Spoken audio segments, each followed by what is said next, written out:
afternoon and welcome to Sunday Brunch with the SIP Hour with your SIP host, Judith Brown Dianis from the Advancement Project National Office, Tracy Sturdivant from the League, Adrian Shropshire from Black Pack, who's on the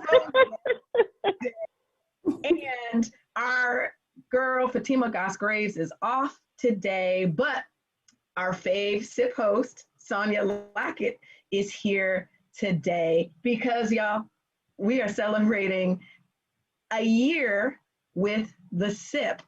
When we decided to do this, which was really Judith deciding to gather Black women to be the go-to place for Black women during COVID-19, we definitely didn't think we'd still be here 365 days and almost 115 shows, y'all. Gathering Black women multiple times a week. We started out 3 times a week, Sunday brunch, Wednesday power hour, and we used to have, if you remember, for those who've been following us, happy hours on Friday. So today we are not only reflecting on 365 days of Black women. This has been a dark year. We've had some bright spots and we have had some innovation. But one thing we know is that the SIP community and these SIP hosts have made this a year to remember. And so invite your crew, because this is going to be a rememberable reflection of 365 days. And I forgot to introduce myself for those who might not know. I'm Glenda Carr from Higher Heights, and you need to invite your crew. And if you've been rocking with us from the beginning, drop where you are watching from and tell us if you've been watching with us throughout this year. But our girl, Fatima, would not be here. She sent a video. Check it out. When I think about this last year, this last wild, unusual, kind of terrible year, there are a handful of things that have gotten me through, and this SIP is it. You know, being in community with my sisters,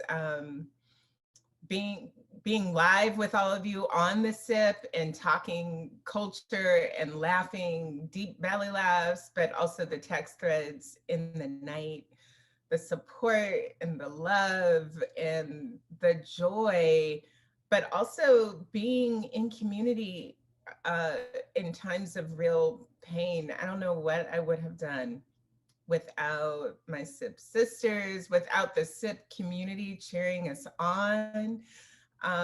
This has been a year unlike anything, of so much loss, so much pain, but of so many moments of joy. And I've just been really grateful, and especially grateful to Glenda for the vision that she always has had around gathering Black women, and Judith for pushing us to meet and gather all the time. We started out way too much, but all the time. And Adrian for the guidance, and Tracy for the culture wins.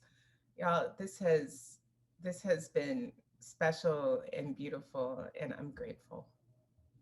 There's been a bunch of things that stand out for me with the SIP this year. I mean, I got to be on the SIP with my baby cousin, Big Greg, in Detroit with Smokey G's, him serving up barbecue with us a few times. We got to dive into wellness in ways that I wasn't always doing. I learned about chair yoga, and Dr. Glover got us through again and again and again, even when I didn't know I needed it and we needed it. And I got to be in deep policy wonky conversations about issues that matter to Black women. But I will say the moment I will never, ever, never forget was being on the SIP with all of you in real time as we watched the Capitol insurrection. And I'm not sure that we had the right words to process it in real time, but I know we were in the right space on purpose with each other in support with such clarity about that moment. And I will never, ever forget it. Oh, Fatima, always with the words. So we love you. And, you know, as many of you all know, we started doing this to create a safe space for Black women to gather, to get information about what was going on at the beginning of the pandemic, but also a space for us to let our hair down, to be in community with one another, and to give virtual hugs just to get through this past year. Can y'all believe that we've done over 100 shows together? No. Like some days I feel like, yeah, I can believe it. I was about to say exactly that. I was about to say, yes, I can believe it's been 100 shows. Yeah, it's been, I mean, that's a lot. We accomplished a lot, 100. I mean, because people don't know what it takes to actually do this. This ain't no regular old Zoom call, y'all. like we actually have to prepare. We have a production team. It's a lot. And we have to like last minute be calling these guests up. Hey, it is like producing a full-time show. And I was crazy thinking we could do it every day. I apologize, y'all.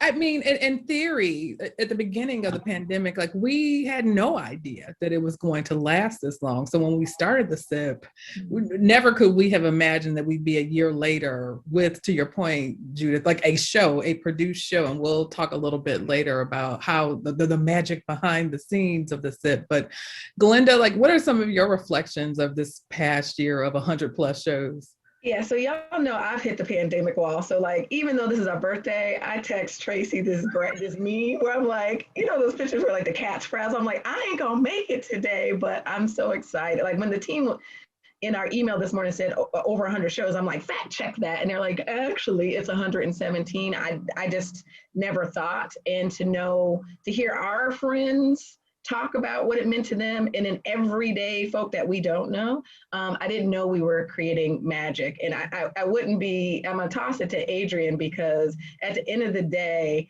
today's birthday is an example of how hard it is for Black women over the last 365 days. So Adrian last night was like, listen, I don't know if I'm gonna be on tomorrow because I'm having internet problems. So Adrian is calling in because we will always make a way for Black women. And I think that is what the SIP has meant, I think, to me.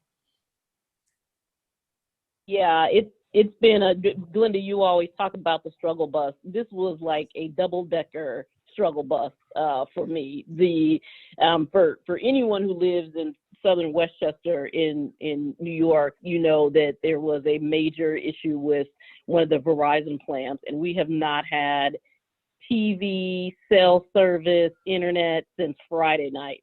So I was working all morning trying to figure out how to get on. I couldn't do it by video, but I'm glad that I was able to at least do you all by phone. I can see you actually as I'm stealing what little bit of what we have of a hotspot, so I can see you all. But I'm glad that I was able to make it in some way. Adrian, what was one of the biggest aha moments that you had over the past year in relationship to this show and like what it's meant to you? Yeah, I mean, I think that, Fatima said a lot in her comments. And one, it was, I think, the recognition of the degree to which this space was so necessary for people, for the women, for the Black women who watch, the self-care folks that we had on, from Dr. Glover to Dr. Tony, who really, I think, surfaced for people even when they didn't know that they needed to take a step back or take time for themselves, helped to reveal all of that. I think that piece was, I think, important, both for me, but I think to everyone who was watching. And then, I think that many of the issues that we've covered were enlightening for folks. I mean, I'm glad we've been able to create this space because we've been able to bring issues or nuance, I think, around some really big issues from, the way that Black women businesses were being left out, right, of the economic relief that was being offered to businesses, to all of the electoral work that was happening in the country. So I feel proud of the work that we've done in terms of bringing those issues forward, and then also really proud of the way that, people have stuck with us. Again, that this was an important space that, we didn't know we needed, and then we created it and we filled it. Judith, we'll call her Judy on the text thread. But, we all have gone through a lot of different life changes in the midst of this. You've become somewhat of an empty nester during this moment. Talk a little bit about how this has shown up both in your personal life and your professional life, like just the changes and like where the SIP has fallen in the midst of all of that. We talked a little bit about how this has gotten us through, but share with us a bit about how it's been for you. Yeah, I did go through a lot of changes. Having the only child in the house leave home and be like on her own for the very first time in the midst of a pandemic, in the midst of trying to move my staff of the organization virtual, right, for 50 employees, through the protests of last summer. And we're a racial justice organization, through an election cycle, right? There's just a lot. Through losing family members, sickness, all of that. Like, this space has gotten me through. And to know that there are people that I could talk to every day. And, I have my husband here and I go out there and talk to him, but I needed some safe space time. And so this has been that. And also, I just want to lift up that one of the things that I also think is beautiful is that on the issues that we've raised up, we also brought Black women who are experts, who get no airtime, who are doing really hard work, and who are at really important policy tables on the show. And so we've given this exposure to a lot of sisters who we know have been doing a heavy lift for a long time, but people don't know. And so I think that's important. But I just want to say that y'all have been I'm a person that loves change, but this has been too crazy. There's a whole lot of change, right? It's been this, for a person who adapts to change very well, this has been a lot. And so I just want to thank you all and thank the SIP community for being here, for giving me that time to get away from the craziness, but also to think about what I needed in the moments to get me through. Yeah, no, a lot of you know that part of my day job is looking at how culture and politics intersect with one another. And so I've appreciated being able to wear both hats in this space, to talk about, to your point, creating a platform for all of the women who we know are amazing leaders and policy and elected officials, but to also talk about folks who know things about food and drinks and exercise, just wellness. It's been great to be able to curate a space just for us and to be authentically ourselves and having those conversations. A lot of folks know that I've experienced a lot of loss during this period of time. Early on in the pandemic, my grandmother, who had just turned 100 years old, passed away in the midst of the pandemic, not of COVID, but nevertheless, it was a big loss for our family. And my father-in-law passed away of COVID during this period of time. So our family experienced a lot of loss at the beginning. And, I haven't been able to touch and feel my mama in over a year, but I have been able to touch her 2 days a week at 2 p.m. because she has been one of the faithful SIP watchers. And I just feel like it has been a space where we have been able to both be in community with the folks that we love and to for them to see actually what we do every day, but to also grow this whole new community of women and men who have become SIP watchers with us and consistent folks within our audience and community. And we're seeing them in other places that are like, you guys are on the SIP. I'm like, yeah, well, yes, I am a co-host of the SIP. So we appreciate the audience and the community that we've built. And we also appreciate having contributors like Sonya Lockett. We've been calling her with the Ana Navarro of the SIP, who has joined us over the past year and being in conversation with us and sort of sharing her truth and helping to bring just some richness to the conversations that we have. Sonya Lockett, we're so happy to have you with us today. Thank you. And I'm so excited to be here on this anniversary. I've been with you guys since day one and watching constantly. And there have been some really, really incredible, incredible women, amazing people, men and women who've come through the SIP over the past year. New York Attorney General Tish James, Senator Elizabeth Warren, Mayor Keisha Lance Bottoms, Joy Reid, numerous members of Congress, and our very own, my classmate, because I always got to put that in there, friend, our VP, Kamala Harris. And so what we want to do right now is going to take a look at some of the best shows with some of those wonderful people.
Wow. I had forgotten some of those moments. I remember the guests, but forgetting, like, we all showed up how we could show up. So we saw people's children. Mayor Vi Lyles was in her car because she was actually at a protest and left speaking on the stage in Charlotte to come and speak to us. And so one of the things that not only did we want to create the environment in a community for Black women, it was also the rapid response for Black women. And so we oftentimes were part of like breaking news. Judith reflected on January 6th, but a Vi Lyles, a mayor of a major city, taking the time to talk to Black women.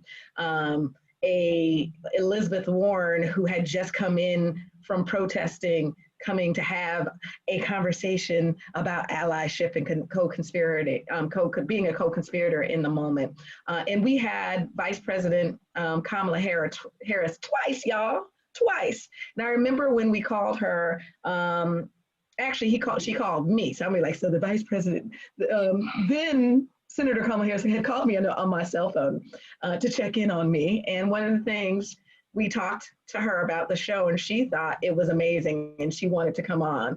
And her big thing is she wanted to come on and talk about, so what are we doing with our hair?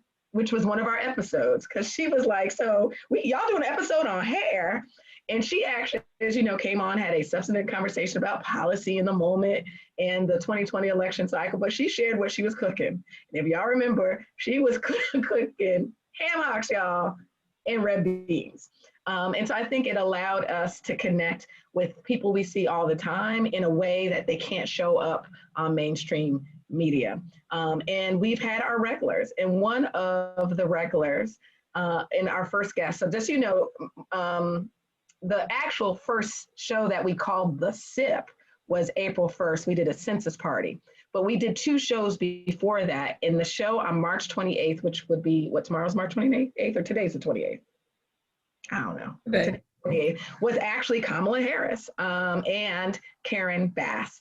And so Congresswoman Karen Bass from California was not only one of our first SIP guest. She's been on, we should have counted at least 5 times. And not only in her own right as the congressional member from California, but she was also the chair of the Black Caucus. And she did an amazing job, I think, at a time where African Americans needed to have up-to-date accurate information about COVID-19, that not only did she take to her platform, the Congressional Black Caucus hosted town halls where I would get a call saying, jump on this town call with Representative Karen Bass and the members of Congressional Black Caucus.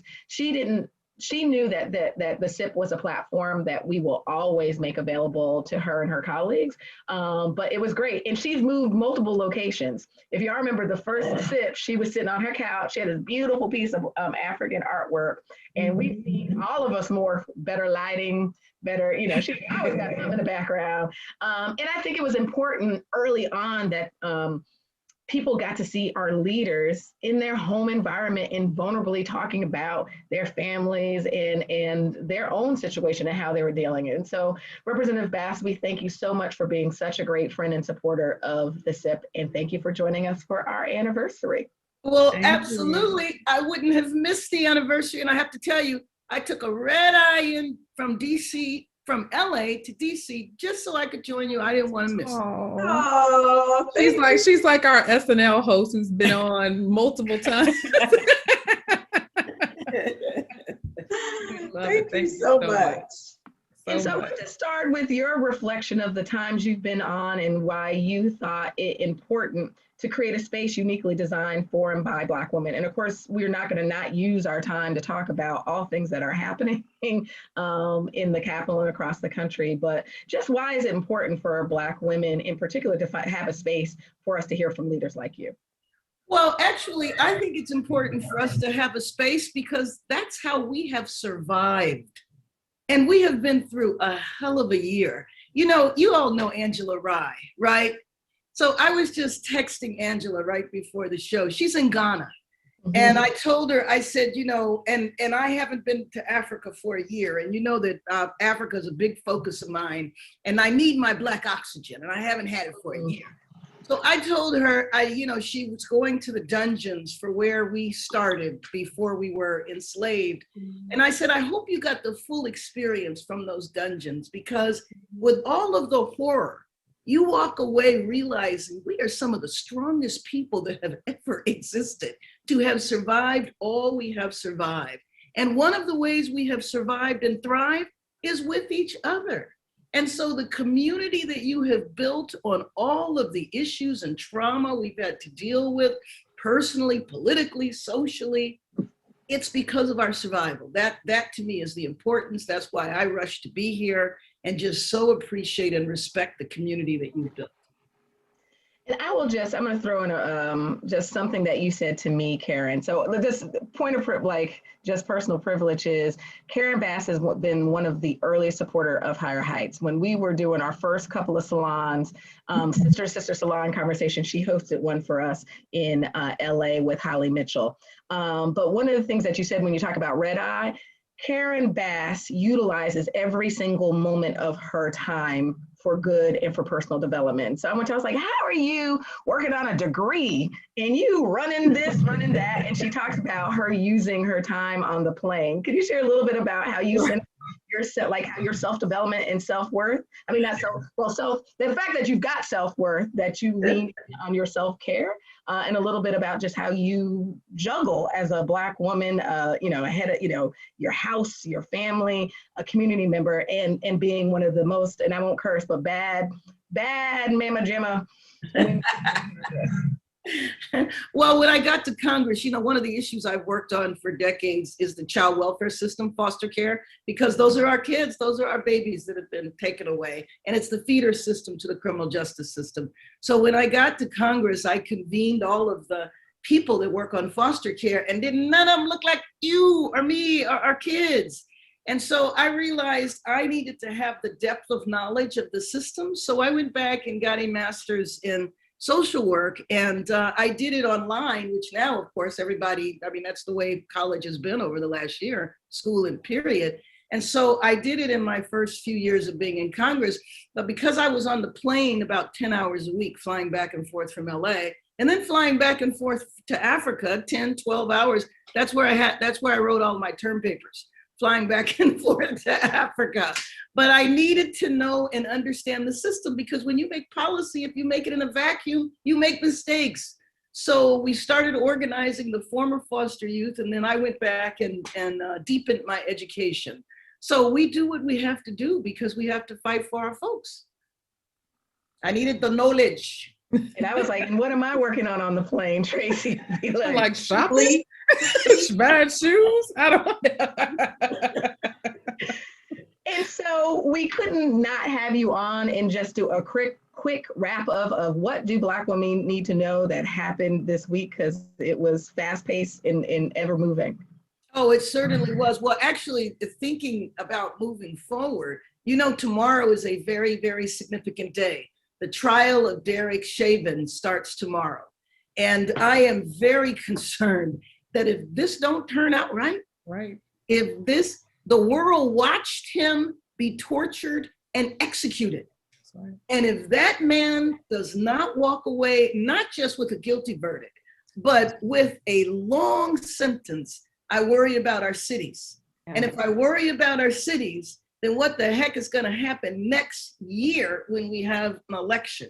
That's right. Everything is at stake for us. You know, one of the things I want to do is go back and pull up the congressional debates during apartheid, during Jim Crow, because that's what I call Jim Crow. Because I bet you those debates during the civil rights legislation and during the voting rights legislation are mirrored in today. And they said the same thing. This isn't about race. This isn't racism. This is about voter fraud. We need to put the words of the people that spoke that out in public today. The other thing that's on my mind is dispelling the notion that the reason why we're not getting the vaccine is because we're hesitant. You know, with the Congressional Black Caucus, Hispanic Caucus, Asian Caucus, and Native Americans last year, because we had the Trump administration and we couldn't get any data, we formed our own. We went and recruited like researchers, and they commissioned a poll that shows that 67% of Black people want the vaccine. The problem is not hesitancy. The problem is access. And anytime you put something online, you have compromised the access. And so as long as they talk about hesitancy, it's blaming us. Well, the reason why you're not getting vaccinated is because you're hesitancy. So that's why all the white folks from the other side of town are coming and taking your vaccines. So we need to dispel the notion of hesitancy and focus on access. And guess what? Those 67%, they're related to, are friends with people that are hesitant. So when they see you get the vaccine, and I'm sure all of you who are eligible got the vaccine, then people, you know, they see that you are okay. And then that will help them as well, because we have to come out of this. We've lost too many we don't even know how many Black people we've lost. We don't even know. It'll probably be another year before the data is compiled to show what we have lost. Yeah, well, Rep Bass, most of the SIP hosts are Gen Xers or on the cusp of baby boomers. So we've been in line, but my line number just came up. Yes, so I got my first shot this.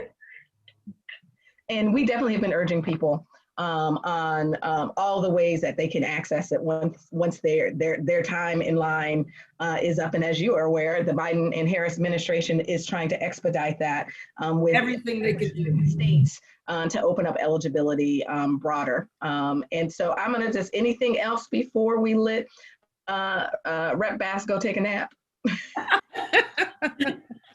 No, she was working on the airplane and not sleeping on that red eye. I was. Well, yeah, let me just mention that I was, because we're still working on the George Floyd Justice and Policing Act. And we have got to make sure that gets across the finish line along with voting rights, because both of these issues are an existential threat to our people. Rep Bass, so I'm here in Atlanta. We know all of the happenings with the voting rights bills that have moved here in the state legislature, and all eyes now are on HR 1 and the John Lewis Is there a way forward? I guess it's a question, right? I know that the Senate, I was watching Meet the Press this morning and I'm just shaking my head, like to your point about the work that we need to do to call this out in the ways in which we need to call it out and name it. Do you feel like there's a pathway, right, for us to create some common ground to get real movement on this? And if I could add to that, the common ground and finding the way forward when our people turned out in record numbers with really high expectations, right, about what was going to happen when they went out and voted, right? And so what is the way forward so that we make sure that we don't have them be disengaged because we can't move anything? Well, I think the way forward for that, and I view this as my personal responsibility and the responsibility of all of us in elected office, we have got to show people what they got for their vote. And we don't do that. And so I know that President Biden and Vice President Harris know that, and they're not going to repeat the mistake that was done the last time. Yeah. We have to go and say, we got you that $1,400 check, because you know what? The Republicans will say they did it. That's right. Just like years ago, they voted against the rescue plan then and showed up to all the ribbon cuttings. And so it is my responsibility to tell people what they got for their vote. So that's one thing. But in terms of the path forward within the Senate, I really believe, this is just my personal opinion, this is not the opinion of the caucus, that voting rights, again, it is an existential threat. These people want to go back to apartheid. They want to roll back the clock. And so I think when it comes down to the filibuster, my own opinion is it's got to be over this. Now, I have to throw in policing too, but I mean, it really does. We cannot allow apartheid to resurrect its head and Jim Crow. And we need to spell out for younger people what we mean. Because when you say Jim Crow, people think of the water bosses. How does that relate? We have to paint that picture in very clear terms of why this is a throwback to the past. That's why I want to go get their grandfathers' comments when they were in Congress. Yeah. Here. We'll work on that. I'm like, we got Insay on the show. We'll have a chat about that in the after sip. And let me give a shout out to my dear friend Adrian, who I know I can't see her, but I know she's online because we have worked together in the communities for many, many years. And I'm so glad that she is doing what she's doing and that all of you ladies are. Please keep it up. It's so needed. We have to survive this time period and do like we've done for hundreds of years, not just survive, but thrive. Here. Thank you. Thank you. Thank you. That was great. That's my Congresswoman now. So I'm very excited for all the work that she's been doing and will continue to do for us. And so before we continue this wonderful birthday celebration, we want to take a look, because we're still in Women's History Month. And so we want to take a look at some really great women for Women's History Month right now. As we celebrate Women's History Month, we would be remiss if we didn't lift up our very own Sheroes, the co-hosts of The Sip. In the midst of the uncertainty and fear of the oncoming COVID-19 pandemic in early 2020, 5 Black women-led organizations came together to create a safe space for us to get accurate information from prominent leaders in the Black community. They called their show The Sip, and it changed how we spend our afternoons twice a week. The 5 Black women who started the show were no strangers to curating spaces for the benefit of Black people. Glenda C. Carr, Tracy Sturdivant, Adrienne Shropshire, Judith Brown Dianis, and Fatima Goss Graves are each leaders in their own right. As president and CEO of Higher Heights, Glenda has created the political home for Black women. As president of the League, Tracy helms cross-sector initiatives that spur civic engagement and advocacy for issues that impact us all. As founder of Black PAC, Adrienne uses the power of year-round political engagement and elections to change our economic, justice, and political systems. As executive director of the Advancement Project National Office, Judith is advancing policy in education, voting rights, and criminal justice. And as president and CEO of the National Women's Law Center, Fatima advocates for legal protections for women at work, in schools, in healthcare, and everywhere. Together, these dynamic women are rewriting the pandemic playbook with their groundbreaking show. In the year since The Sip launched, They've gained thousands of viewers with their mix of kitchen table talk and insightful commentary and analysis from guests who are experts in healthcare, law, policy, education, and more. The SIP has also forged several streaming media partnerships. For our final Women's History Month spotlight, we celebrate them for their vision, their hard work, and their brilliance. To the ladies of the SIP, we say thank you and cheers to the next chapter of the SIP. Oh, I'm like, That was sweet. that's nice. That's touching. I'm sorry, Adrian, that you can't see it, but it was so nice. So I want to say thank you to the production team. That was very nice. I'll cry later when I have my wine. So, but in the meantime, we're going to be joined by two of our favorite contributors. And one of them, I don't even know how she's finding time to be with us. We're being joined by Ufot, who is the head of the New Georgia Project. And anybody knows anything about what's happening in Georgia knows that Ense is like, I really shouldn't be on the SIP, but I love y'all, so I'm gonna be with you. And she's been here several times. And we're also being joined by Allison, who also is one of our contributors, who is like one of those people that can break down politics, policy, all of it for you, and the culture stuff. And so I'm really excited to be joined by you. I know, Ense, I know you must be tired. How many TV shows you do today? Just two. Just two. It's funny, so I did 6 a.m. Oh, she looks so cute. Look at her.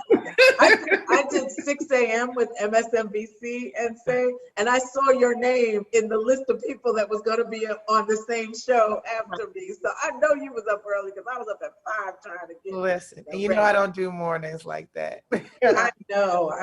So welcome, and we want to just start by let's talk about a year before we get into like the policy stuff. Let's talk about a year. So where were the two of you like when we kind of went on lockdown?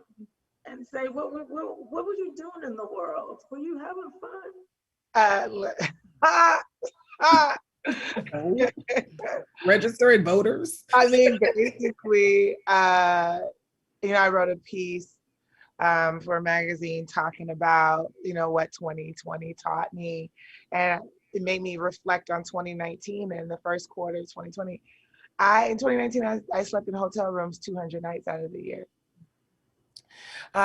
Traveling around the country, trying to spread the good news, the gospel about Black voters in the Deep South, and what was coming ahead of us in 2020. I'm just really glad that despite the fact that, we started campaigning and doing our organizing work virtually, that the stories that we told about the future of Georgia still came true. But yeah, first quarter, like we shut down March 9th, actually a little bit ahead of everyone, just because, we had folks on our staff who were about to give birth. And it was really important for us to sort of try to lead from the front. So first quarter 2020, flying everywhere, telling people Georgia's going to be important in 2020. You should invest in the movement organizations that are doing work here. And yeah, that's what I was doing. Who knew that a year later I'd still be doing the same thing?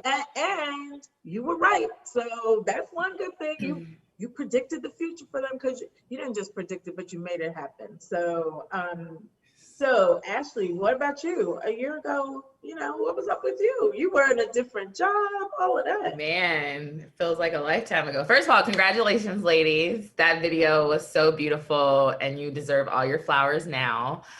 So thank you for doing this and creating space. And also thank you for, I was like, why was I one of their first guests? But I was on my way to San Francisco. I was so excited. I was about to brief the Golden State Warriors on census and why they need to engage and spread the news for why Black people and brown people need to get counted. And my then boss, Vanita Gupta, said, Ash, I don't want to tell you what to do because you're an adult, but I want you to really think about before you get on this plane. This was March 5th, because this virus is serious and I love you and I want you to be safe. And you make the decision. And I called the team and said, I can't come. And then March 7th, we shut down, and it's hard to believe it's a year. And then it also feels like it's been a lifetime this last year. So talking about census, you know, what I was on the show first for you all, thinking, man, like this will be 2 months and done. And now we're a year and a couple months to go. So yeah, I will just want to mention that I love Black women with the play down, because I do it. Insay said she wrote a piece for some mag. It was L, but I digress.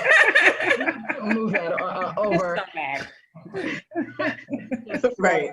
It wasn't for the Juice Brown Diana's online version of. So most folks know that I'm a new transplant here. I usually text and say, like, where's the best fish market? Like, who got the best barbecue? She's like, go here. I love it. So I have appreciated both having her guidance as it relates to getting settled here, but also in the world of politics, and been appreciative of her allowing me to support her work in any way possible. Thursday, the governor, I won't call him our governor, but he is the governor of Georgia, tweeted, I was proud to sign SB 202 to ensure elections in Georgia are safe, secure, and accessible. I appreciate the hard work of members of the Georgia Assembly to make it easy to vote and hard to cheat. That's what he said. So I think, people have been hearing about this in the news. We really need to sort of break down, what is SB 202? All people know is grandma can't get water while she's standing in line anymore. I mean, that's the top lines. But let's really talk about what it is and what it means for the people of Georgia. First of all, that dude's a liar.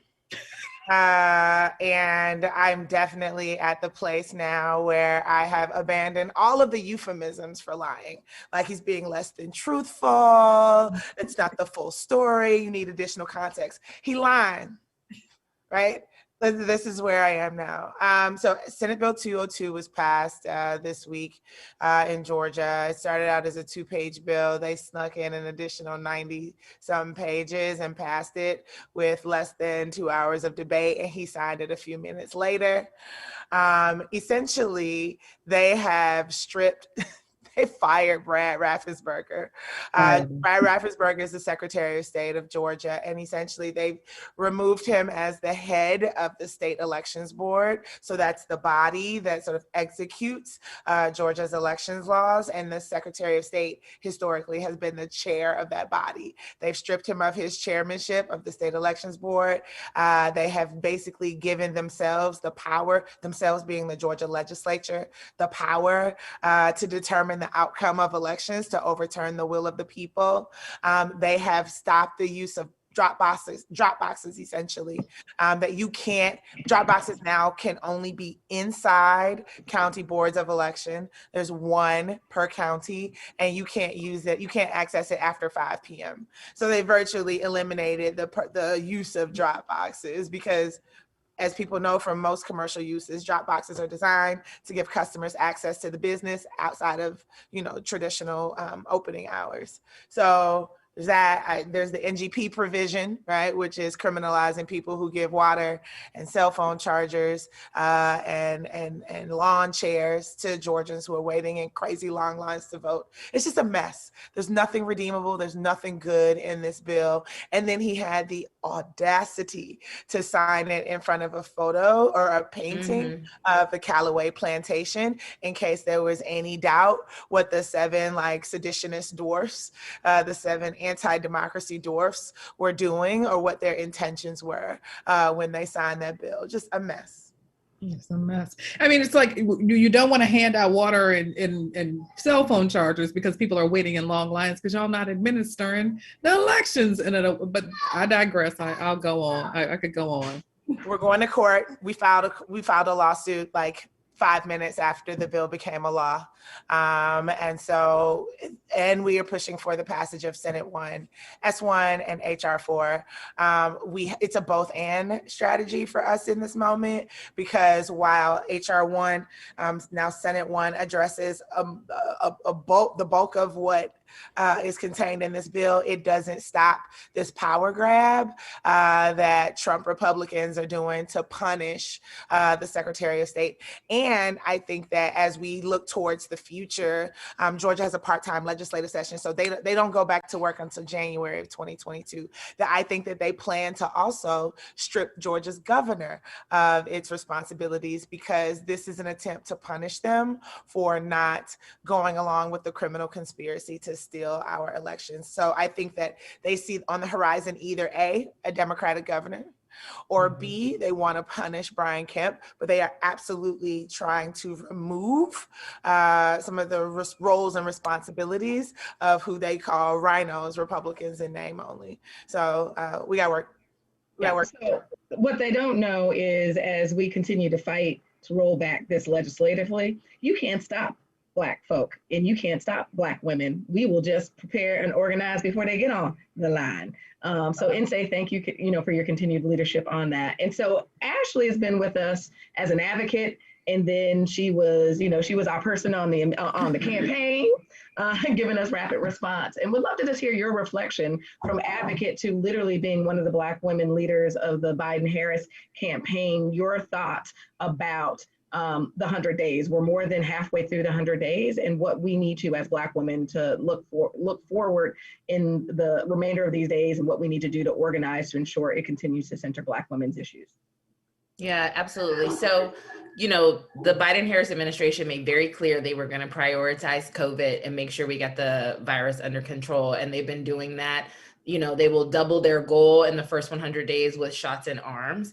And that's important because we need to get, as close to back to living a life where we can go outside and be with our friends. And Judith mentioned this earlier, we had historical turnout. And so we need to get the pandemic under control as a baseline. We need to do rules reform. So we need to get rid of the filibuster. We need to pass HR 1. We need to pass DC statehood. We need to pass the John Lewis Voting Rights Advancement Act. And those are rules that allow our people to fully participate in democracy.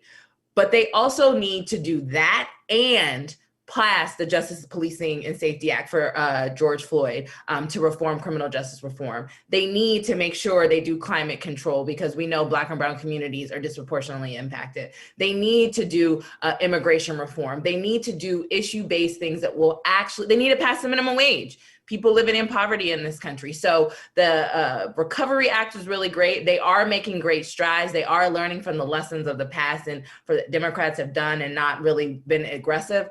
But Black women showed up and delivered the White House, the Senate, and the House. And so it's time for us, for our quality of lives to improve, because we will continue to organize and ensure that, you win again, but we can't do it. And we can't be the messengers that everyone wants us to be to our community when you just have power and you don't actually utilize the power you have to improve people's lives. So I think they're doing a good job. I'm glad that they are in power, but there's a lot more they can do in this first 100 days. And there's a lot they have to get done in that before 2022 for the midterms, but definitely in the first 4 years of this administration.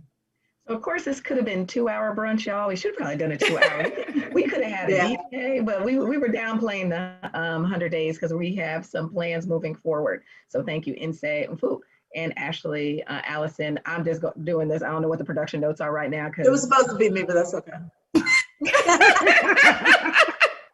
That's all right. Thank you. Thank you. See, this is what's great about the SIP, right? Hey, it happens in real time.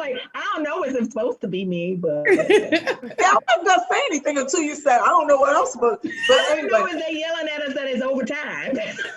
So thank you for joining us, and we'll see you on TV. People, don't forget to support New Georgia Project and follow them on Twitter and support their work because it's really important. And Ashley, as always, we love you. Thank you so much for joining us. And we're going to pass it to Sonya. Happy birthday, y'all. Thank you. Congrats. Thanks for being with us How again. the show highlights just these powerful, amazing Black women who are doing the dang thing. And so I know that so many of you on this show hate surprises. I'm looking at you, Glenda Carr, but we don't really care. And we couldn't resist another surprise. So let's take a look. Greetings Kathy. to the SIP hosts. My name is Heather Cato. I'm checking in from Bloomfield, Connecticut. I wanted to congratulate you on your 1 year anniversary with the SIP. I've been tuning in as much, and I have to say that the SIP, Sisters Inspiring Power, is a phenomenal program, engaging a virtual audience of Black women and its allies, helping us to dream bigger and giving us a blueprint to do so. I've laughed, I've cried, I've made some good beverages. I've gotten angry, gotten fired up, but I've also been empowered, inspired to do more for myself, for my community, for my daughter, in the name of being a Black woman. There's a Bible verse, Luke 12:48, that says, "To whom much is given, much is required." And I must say that the ladies of the SIP have done as much as required with their time and their talent. So congratulations on your 1 year. Hi, my name is Dina Williams, and I wanted to wish you a happy anniversary. I have enjoyed the live broadcast for the last year. It has kept me encouraged. It has kept me laughing. I've loved the whiskey, the wine, the jokes, the conversation among women who have something to share and keep me educated and engaged. And I want to say happy Aries season to everyone who has a birthday in Aries season. Thank you so much. And I'll be on every Sunday and hopefully most Wednesdays. Happy anniversary. Hi, I'm Chef Amber Kroom in Baltimore, Maryland. I want to say happy 1 year anniversary to the SIP. I can't believe that it's already been 1 year since we started this entire pandemic. And I want to say that the SIP has been such a light through it all. You gave us a platform to speak, to learn, to come together and to share. And that helped so many people tremendously, that, you know, people that have voices like ours were being heard, were being used to uplift, to encourage, to motivate, to, you know, give knowledge to the things that were going on around us. And it was such a beneficial thing, especially for me, going through this entire year.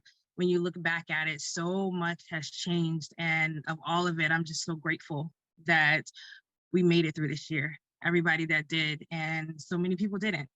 And so you have to take that into account. And the ladies of the SIP, you guys are such a beacon and such a light.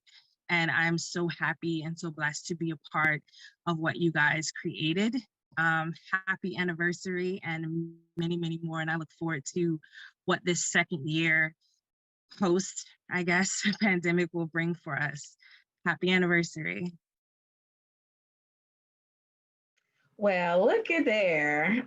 Those are some of, you know, when you look at our comments, DW and Heather and a bunch of other people keep the conversation going in our comments and have helped us grow this community. And thank you so much for being part of the SIP community. And y'all know we love us some Chef Amber. And she has been one of the most amazing, not only chefs, but she always has the great setup.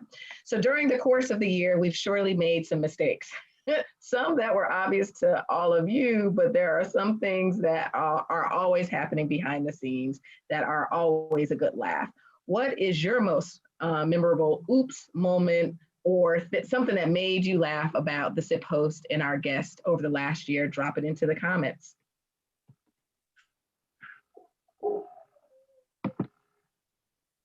And I think the oops is there's a video. Oops. No, I'm like, I got one happening right now. Most of my videos would be my child dropping up in the video. So you're like, hold the line, let me put you on mute real quick. My favorite That's everyone's COVID life. It's not even me, but my favorite one is Judith when her husband brought her coffee. He was like, here you go, honey. My favorite was actually, I had just told y'all how my daughter had gone off to college and never called me. And she knows what time the sip is on. And she called me in the middle of the show. So of course I'm thinking it must be an emergency. So I take the call. I kind of go down here. Take the call. And Adrian's yelling at me, put it on mute. I was talking to her. I thought I would put it on mute, but I had not. I was like, oopsie. That was embarrassing. I love how everyone's tech has gotten better. From the beginning, it was like people were dark and everyone's like, okay, we're going to be in here for a while. Let's get this home tech game. Well, no, that was called production team. Producer Dennis was like, and here's a link.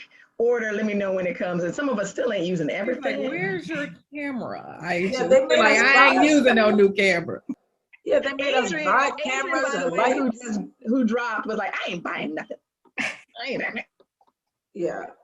And I think I love the fact that, I mean, this is one of the things is while they may be oops moments, I also feel it's just real, right? It is like our lives in the midst of this pandemic. Like, I love seeing Henry come on that camera. I love the fact he might run behind her 1 minute, you know, he's giving her kisses and hugs. And it is like this is Black women's lives, right? It is what it is. Yeah, and I need it to not be it anymore. You're like, you think it's cute? I don't. Speaking of which, let's talk about the next segment, which is drinking. Which I've probably done a lot more of during the pandemic than one had before. Because but at least you weren't drinking alone because we were together on the sip drink. That is true. It got to a point where my mother was like, you drinking every day? What's going on? You good? And I was just like, no, parents of kids between the ages of 3 and 6, we are not okay right now.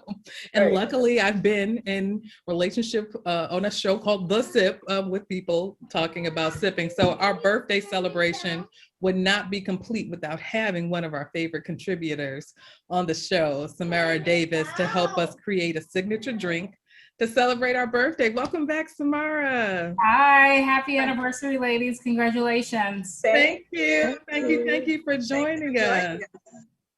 Great. Well, I've created a cocktail specifically for you. It's called the Perfect Sip. Yes. So this is a simple cocktail. All cocktails, especially since we're all at home, need to be pretty easy to make. So this is a cocktail that has bourbon in it, of course. It's got a little bit of pear liqueur, lime juice, and simple syrup. Okay, super simple. The most hardest part of the cocktail is actually creating the cinnamon sugar rim. And essentially what we did was we took a lime wedge and just kind of ran it around the rim of the glass and stuck it in a ramekin that had some cinnamon and sugar mixed together. As soon as you can get it on your glass, and you can make your cocktail. So let's get started.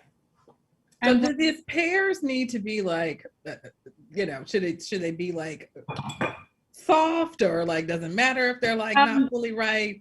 I just cheat and get a pear liqueur. There's a great pear liqueur that I love called St. George's pear liqueur. It's a spice pear liqueur. Okay. It's relatively reasonable and found easily at places.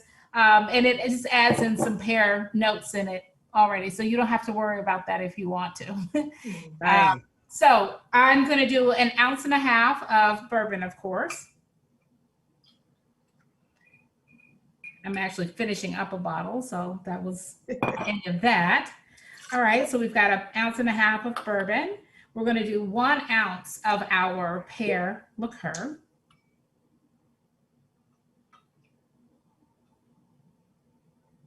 Simple. We're adding 1/2 ounce of fresh squeezed lemon juice. You know, fresh is always best. Lime juice, I'm sorry, this is 1/2 ounce of lime juice, fresh squeeze. If you don't have lime, is lemon okay? Yes. I have lime, but I'm just for people who might not. Of course you do. Just the flavor profile just a little bit. That lime has a little bit more acid, and that's what you want in your cocktails. You want that perfect balance of acid and sweet. Right. And so the lemon does provide that citrus in it, but that lime gives that extra punch. This punch. Some of this pear liqueur, because we're a little heavy liquor forward on this. We've got our bourbon and our liqueur. And so we want to make sure we get a little bit more of that citrus note to cut through all of that. Oh, is that what you call it? You call it liquor forward, huh? Yes. That's what you call a strong drink, liquor forward. Or spirit forward, yes. But liquor spirit forward, yes.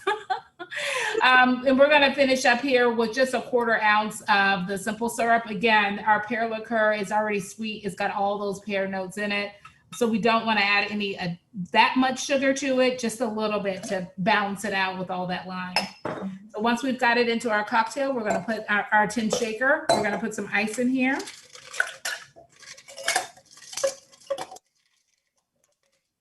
Now, would you consider this a springtime drink? People think of bourbon as like a heavy, I'm going to drink this in the fall and winter months. Like I see you helping to like brighten this up. This could be considered a spring cocktail. Would you agree? I think it's totally a spring cocktail, especially when you start adding fruit to it. And anything cold and, ice cold. It's getting warm and muggy here in Atlanta already. It's been like mid 70s, 80s, but like humid. So you'll need something to cool you off. And this is going to be that refreshing cocktail that does that. Yes, no, yesterday I was like, it is 80 degrees out here. This is 80 different. Was hot and muggy yesterday. Yep. And tornadoes. All right, so I've got some ice in my glass, and I'm just going to simply strain our cocktail right on top. That's beautiful. That's nice. That looks so good. I was like, what was the name of that pear liqueur? Yeah, it's a St. George's pear liqueur. But yep, nice refreshing cocktail. You can add some more pear slices if you want, maybe a little bit of star anise too. But with the cinnamon sugar rim, it'll pick up the spice notes that's in that pear already, and it makes it the perfect sip. It's a perfect spicy yet sweet. That's Thank you for our own drink. Cheers, ladies. Cheers to you. Cheers. Thank you. Cheers. Cheers. So our producer is like, you overtime, toast to the sip. And the reason why I'm doing that is thank you so much to those who have made this sip possible. So look at y'all get to see, look at Dennis. Faulkner, our Gilman. Charles. Which we got lots to say about Charles, but we're not going to do it on air. To Kanetta Piper, who picked this up, this fall, but more importantly, to April Turner and Sheila Simmons, 2 Higher Heights team members who we were like, so we're going to do this, and they really hit the ground running and develop this and put up with us going, no, move this, change this, no, I want this person. And so thank you to Lakeela and April and the Higher Heights team for seeing what this could be, and for Kanetta jumping in and expanding the possibilities that exist. And for Dennis and Charles, always we got jokes for y'all. Always. They are the men behind the scenes, and we make sure they understand that they're not the sisters who are Black women lead.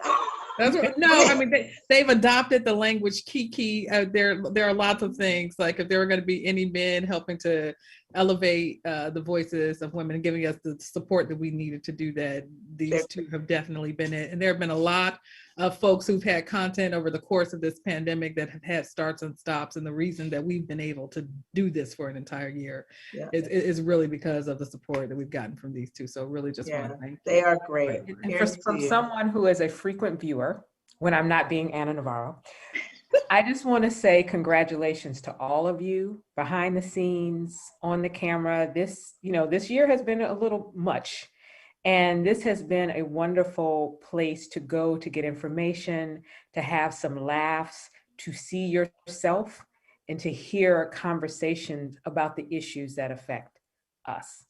And so, I'm so proud of my friends. I'm so proud of all of you.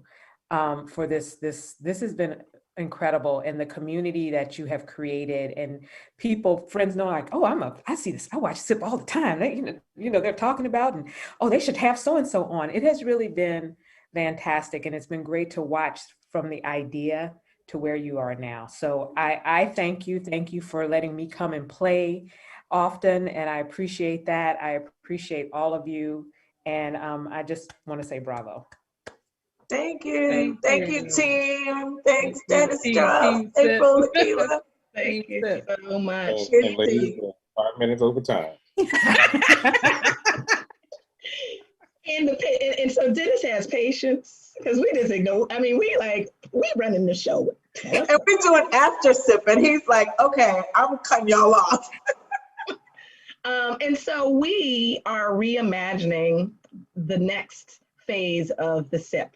So for the next couple of weeks, well, I shouldn't say that, meet us back on Wednesday, because we're going to have literally 365 days ago, we were talking about how were faith institutions going to celebrate the highest and holiest season for Christians. And Christians, our Jewish brethren are in their high holy season. And so with Passover. And so we're going to have a faith edition on Wednesday. And then we're going to take a little planning break, and we've got some surprises for you, including, I know DW gonna be mad when I say this, including going down to 1 day a week, girl. One day that is gonna be an amazing ability to take what we've been able to do as a team, as a production team, as our contributors, to make it the go-to place for Black women once a week on Fridays, y'all. Time to be determined, because I don't think we came up with the time, on May 7th. So don't worry, you will still have content between all April, because we have 117 shows, y'all, of some amazing content that we will be revisiting throughout. And so meet us back this Wednesday for Faith Edition at 2 o'clock, and we will see you in the new, improved reboot of the SIP, with your SIP hosts, Judith Brown Dianis from the Advancement Project National Office, Tracy Sturdivant from the League. Oh, Adrian dropped. She gave up. Adrian Shropshire from Black Pack, who will have some internet hopefully on Wednesday. Fatima Goss-Graves from the National Women's Law Center will be back, and Sonya Lockett. Thank you, Sonya. Whoever rocks with us. Thank you for hosting the show so that we could enjoy our anniversary. And I'm sure Lockett's and I'm gonna be on the first episode of the reboot. So thanks for joining us, and thank you for celebrating 365 days of the SIP. Take care. Be well.